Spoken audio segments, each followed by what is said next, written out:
ಅದರಿಂದ ಕೂಡ ನಾನು ಅಧ್ಯಕ್ಷ ಆದ್ಮೇಲೆ ಸ್ವಲ್ಪ ಹಳ್ಳಿನೇ ನಾನು ಮಾಡ್ತಾ ಇದ್ದೀನಿ. ನಾಳೆ ಎಲ್ಲ ಕ್ಯಾಂಡಿಡೇಟ್ಗಳನ್ನ ಇಂಡಿವಿಜುವಲ್ ಮಾತಾಡ್ತೀನಿ. ಮಾತಾಡ್ಬಿಟ್ಟು ಡೆಲ್ಲಿಗೆ ನನ್ನ ರೆಕಮೆಂಡೇಶನ್ ಕಳಿಸಿ ಕ್ಲಿಯರ್ ಮಾಡ್ತೀನಿ. ಬೆಳಗ್ಗೆ ಸಂಸದರಾದ ತೇಜಸ್ವಿ ಇಲ್ಲೇ ಮಾತಾಡಲ್ಲ, ಬೇರೆ ಇಲ್ಲ ಮಾತಾಡಿ ಸರ್, ತೊಂದರೆ ತೇಜಸ್ವಿ ಸೂರ್ಯ ಅವರು ಕೆಲವು ಸಲಹೆಗಳನ್ನೆಲ್ಲ ಕೊಟ್ಟಿದ್ದಾರೆ. ಅವರು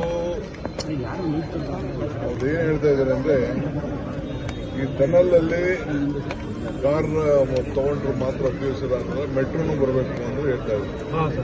ಜಾಸ್ತಿ ಮೆಟ್ರೋನ ಆಡ್ ಮಾಡಿ ಅಂತ ಅವ್ರು ಹೇಳ್ತಾ ಇದ್ದಾರೆ. ಮೆಟ್ರೋ ಆಡ್ ಮಾಡ್ತಾ ಇದೀವಿ. ಮೆಟ್ರೋ ಆಡ್ ಮಾಡಕ್ಕೆ ನಮ್ದು ತಯಾರಿಲ್ಲ. ಸೆಂಟ್ರಲ್ ಗೌರ್ಮೆಂಟ್ ಇಂದ 10% 12% ಬರ್ತದೆ. ಅದಕ್ಕೆ ಅವ್ರೇನು ಮಾತಾಡ್ತಾ ಇದ್ದಾರೆ. ಅವರು ಕೆಲವು ಏನೋ ಸಜೆಷನ್ ಕೊಟ್ಟಿದ್ದಾರೆ, ಅದನ್ನೆಲ್ಲ ನನ್ನ ಆಫೀಸರ್ಸ್ ಕೊಡ್ತೀನಿ. ಆಫೀಸರ್ಸ್ ಕೊಟ್ಟು ಮಾಡ್ತೀನಿ. ಇನ್ನೊಂದು ಪ್ರೈವೇಟ್ ಪ್ಲೇಯರ್ಸ್ನ ಬೆಂಗಳೂರು ನಗರದಲ್ಲಿ ಬಸ್ಗಳಿಗೆ ಅಲೋ ಮಾಡಿ, ಸಣ್ಣ ಸಣ್ಣ ಬಸ್ಗಳು ಓಡಾಡಲಿ ಅಂತ ಹೇಳ್ತಾ ಇದ್ದಾರೆ. ಈಗ ವೆಹಿಕಲ್ಗಳೇ ಈಗ ದೊಡ್ಡದಾಗಿದೆ. ಆ ಬಸ್ಗಳು ಅಲೋ ಮಾಡೋದು ಏನೋ ಅವ್ರು ಏನೋ ಕೆಲವು ಒಂದು ಇದನ್ನು ಮಾಡ್ಕೊಂಡು ಬಂದಿದ್ರು, ಪವರ್ ಪಾಯಿಂಟ್. ಅದನ್ನೆಲ್ಲ ನಮ್ಮ ಆಫೀಸರ್ಸ್ಗೆ ನಾನು ಕಳಿಸ್ತೀನಿ.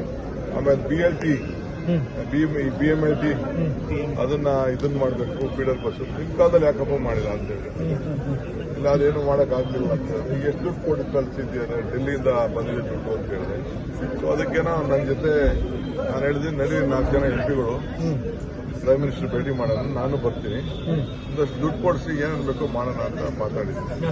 ಸೊ ಅವರು ಟನಲ್ ನಾನು ಹೇಳಿದೆ, ಲಾಲ್ಬಾಗ್ ನೀವು ತಿಳ್ಕೊಂಡಾಗ 6 ಎಕರೆ ಎಲ್ಲ ಮಾಡ್ತಾ ಇಲ್ಲ. ಸ್ಮಾಲ್ ಓಪನಿಂಗ್ ಪಾಯಿಂಟ್ ಎಲ್ಲಿ ಒಂದು ಮೂಲೆಯಲ್ಲಿದೆ ಅಲ್ಲೊಂದು ಪಾಯಿಂಟ್ ಓಪನ್ ಮಾಡಬೇಕು, ಎಲ್ಲರೂ ಒಂದು ಮಾಡಬೇಕಲ್ಲ, ಇಲ್ಲ ನೀವೇ ಜಾಗ ತೋರಿಸಿ ಅಂತ ಹೇಳಿದ್ರು. ಸೊ ಅವರು ಇಲ್ಲ ಎಲ್ಲಾ ದೇಶದಲ್ಲೂ ಟನಲ್ ಬೇಡ ಅಂತ ಹೇಳ್ತಾ ಇದ್ದಾರೆ. ನೀನು ಹೇಳ್ದಂಗೆಲ್ಲ ಒಬ್ರು ಹೇಳ್ದಂಗೆ ಕೇಳೋಕ್ಕಾಗಲ್ಲ. ನಾನು ಅವ್ರ ಪಾರ್ಟಿ ಲೀಡರ್ಸ್ ಹತ್ರ ನಾನು ಮಾತಾಡಿದ್ದೀನಿ. ಆಮೇಲೆ 70% ಪಬ್ಲಿಕ್ ಟ್ರಾನ್ಸ್ಪೋರ್ಟ್ಗೆ ORR, BRTS ಮಾಡಬೇಕು ಅಂತ ಹೇಳ್ತಾ ಇದ್ದಾರೆ. ಈ ಸೆಂಟ್ರಲ್ ಗೌರ್ಮೆಂಟ್ ಕೊಡಬೇಕು ಅಂತ ಅದೇ ನಡಿಯಪ್ಪ, ಸೋಮಣ್ಣ ಅವ್ರ ಹತ್ರ ಮಾತಾಡೋಣ, ಇವ್ರ ಹತ್ರ ಮಾತಾಡೋಣ, ತಗೊಳ್ಳಿ, ದುಡ್ಡು ಕೊಡಿ, we are ready to do that. Last 10 years ಇಂದ ನಾವು ಆ ಹೊಸ ರೈಲ್ಗಳು ಸೇರಿಸಬೇಕು ಅಂತ ಹೇಳ್ತಾ ಇದ್ದಾರೆ.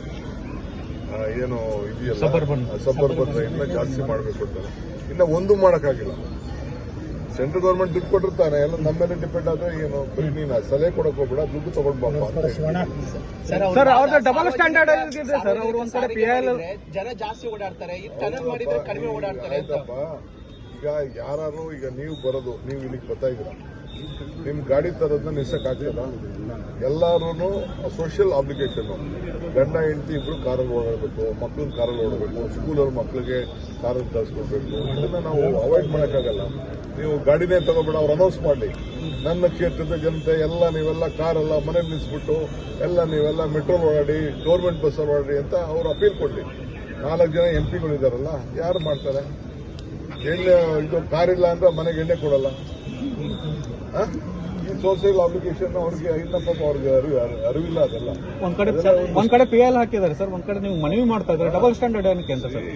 ನೋಡಪ್ಪ, ಅವ್ರು ಏನ್ ಬೇಕಾದ್ರೆ PIL ಹಾಕೊಳ್ಳಿ. ನಾನು ನಮ್ಮ ಆಫೀಸರ್ಸ್ ಕೇಳಿದ್ದೀನಿ, ಕೋರ್ಟೇ ಬೇಕಾದ್ರೆ ಒಂದು ಕಮಿಟಿನ ಸೆಟ್ ಮಾಡ್ಬಿಟ್ಟು ಎಲ್ಲ ಸ್ಪಾಟ್ ಇನ್ಸ್ಪೆಕ್ಟ್ ಮಾಡ್ತೀವಿ. ನಾನೇನಾದ್ರು ತಪ್ಪು ಮಾಡಿದ, ನಮ್ಮ ಆಫೀಸರ್ ತಪ್ಪು ಮಾಡಿದ್ರೆ still we are ready to relook. ಇದನ್ನ ತಪ್ಪೇನಾದ್ರು ನಮ್ಮಿಂದ ಹೆಚ್ಚು ಕಮ್ಮಿ ಆಗಿದೆ, ನಾವು ಸೆಪರೇಟ್ ಮಾಡೋಕ್ಕೂ ತಯಾರಿರ್ತೀನಿ. ಎನಿಥಿಂಗ್ ಇಸ್ ಎಲ್ಲ ಸ್ಟಡಿ ಮಾಡಿದ್ದೀನಿ, ಅದು ಮಾಡಿದ್ದೀನಿ ಅಂತ ಹೇಳಿದ್ರು. ಏನು ಸ್ಟಡಿ ಮಾಡಿದ್ರು ಆಲ್ಟರ್ನೇಟಿವ್ ಸೊಲ್ಯೂಷನ್ ಏನು ಅಂತದ್ದು ಕಾಣಿಲ್ಲ. But still I respect whatever suggestion ಅವ್ರು ಏನು ಕೊಟ್ಟಿದ್ದಾರೆ. ನಮ್ಮ ಆಫೀಸರ್ಸ್ ಕೊಟ್ಬಿಟ್ಟು ಎಕ್ಸಾಮಿನ್ ಮಾಡಿ ಅವ್ರು ಮಾತಾಡ್ತಾರೆ. ಹಿಂದೆ ಸಂಸದ ತೇಜಸ್ವಿ ಖಾಲಿ ಟ್ರಂಕ್ ಅಂತ ಕರೆದಿದ್ರಿ. ಖಾಲಿ ಟ್ರಂಕ್ ಅಂತ ದುಡ್ಡಪ್ಪ, ದುಡ್ಡು ಕೊಡ್ಬೇಕು. ಬರೀ ಮಾತು ಟ್ವೀಟ್ ಮಾಡೋದಾಗುದಿಲ್ಲ. ಹೋಗ್ಬೇಕು, ಪ್ರೈಮ್ ಮಿನಿಸ್ಟರ್ ದುಡ್ಡು ಕೊಡಿಸ್ಬೇಕು. ದುಡ್ಡು ಕೊಟ್ರೆ ಬರೀ ಸಜೆಷನ್ ಎಷ್ಟು ಬೇಕಾದ್ರೆ ಕೊಡ್ತಾರೆ. ನೀನು ಕೊಡ್ತೀಯ ಸಜೆಷನ್? ಬೆಳಗ್ಗೆ ಸಜೆಷನ್ ಕೊಟ್ಟ ಖಾಲಿ ಸಜೆಷನ್ ಎಷ್ಟು ಬೇಕಾದ್ರೆ ಕೊಡ್ತಾರೆ. ದುಡ್ಡು ಬರ್ಬೇಕಲ್ಲಪ್ಪ. ದುಡ್ಡಿಲ್ಲ ಏನ್ ಮಾಡಕ್ಕಾಗ್ತದೆ? ಯಾವ ಬಿಲ್ಡಿಂಗ್ ಹೊಡಿಬೇಡ ಅಂತ ಹೇಳ್ತೀರಾ, ಟನಲ್ ಬೇಡ ಅಂತ ಹೇಳ್ತೀರಿ. ಏನ್ ನಾವು ಇದ್ರ ಮೇಲ್ಗಡೆ ಕೊಡ್ಬೇಕಾಗ್ತದ? ಬಸ್ಸಲ್ಲಿ ಎಷ್ಟು ಜನ ಓಡಾಡ್ತಾರೆ? ಬಸ್ಸಲ್ಲಿ ಯಾರು ಸ್ಟೇಟಸ್ ಬೇಕು? ಅವನ ಆಫೀಸರ್ ಕಾರಲ್ಲೇ ಓಡಾಡ್ಬೇಕು. ಅವನಿಗೆ ಎಲ್ಲ ಪ್ರತಿ ಕಡೆಗೂ ನಾವು ಮೆಟ್ರೋ ಮಾಡಕ್ಕಾಗ್ತದೆ.